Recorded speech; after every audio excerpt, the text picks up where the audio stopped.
Keonjhar auditorium जख्मा मुक्त भारत अभियान जिला स्तरीय समारोह अनुष्ठित।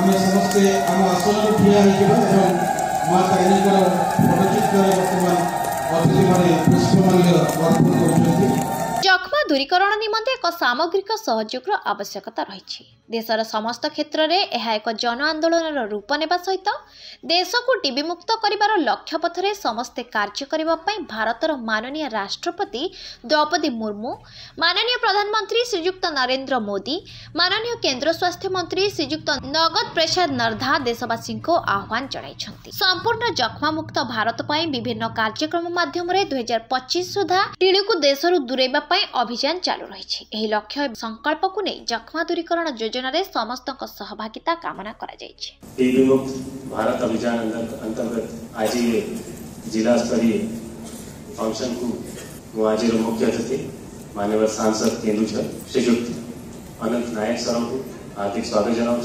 तत्सहित मंचासीन मिश्रा ये उपस्थित सीडीएमओ मुख्य जख्मा रोगर मूलोत्पाटन एक 100 दिनिया जख्मा दूरीकरण अभियान आरंभ कर डिसेम्बर 7 तारिख 2024 मसीह मार्च 24 तारिख 2025 पर्यंत चालू रही। 60 वर्षर ऊर्ध्व बयसर व्यक्ति, अपपुष्टिर शिकार व्यक्ति, मधुमेह व डायबिटीज रोगी, HIV संक्रमित, नियमित धूमपान और मद्यपान करुथिबा व्यक्ति, पूर्वरु जख्मा रोग रे पीड़ित थिबा व्यक्ति एवं जख्मा रोगी संस्पर्श रे आसिथिबा व्यक्तिंकर परीक्षा कराजिबो।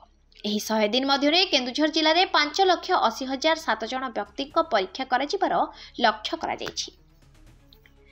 जख्मा रोगर लक्षण थिबा व्यक्ति 2 गोटी पर्यायर परीक्षा करा जार सीबीचैट और टूनाट मध्य जिलार 30 गोटी स्वास्थ्य केन्द्र में एही परीक्षार सुविधा उपलब्ध रही।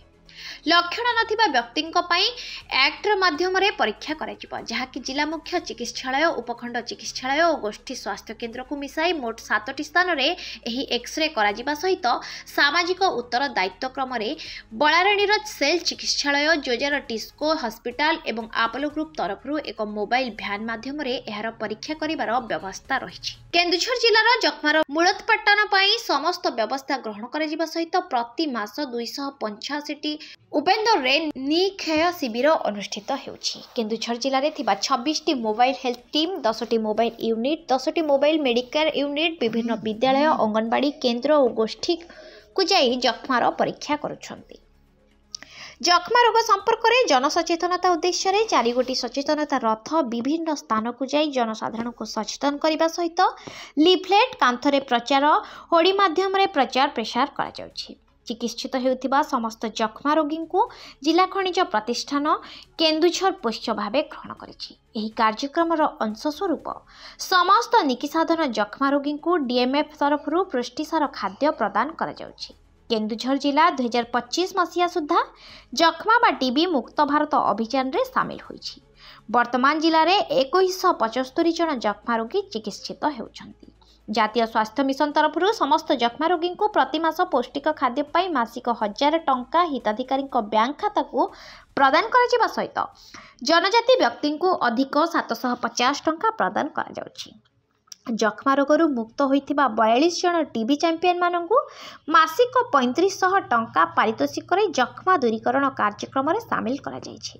एही परिप्रेक्षी रे आज केन्दुझर ऑडिटोरियम रे आयोजित जख्मा मुक्त भारत अभियान जिला समारोह को सांसद अनंत नायक प्रदीप प्रज्वलन करी आनुष्ठानिक भाव उद्घाटन करथिले। एही समारोह रे अन्य अतिथि मानक मध्य पटना विधायक अखिल नायक, तेलकोई विधायक फकीर मोहन नायक, जिलापाल विशाल सिंह, भारत सरकार स्वास्थ्य और परिवार कल्याण मंत्रालय अर्थनैतिक परामर्शदाता डाक्टर के त्रिपाठी और राज्य सरकार स्वास्थ्य विभाग निर्देशक नीलकंठ मिश्र उपस्थित रही। कार्यक्रम प्रारंभ में सुर निकेतन द्वारा वंदे उत्कल जननी परिवेषण करी कार्यक्रम शुभारंभ करा जायथिला।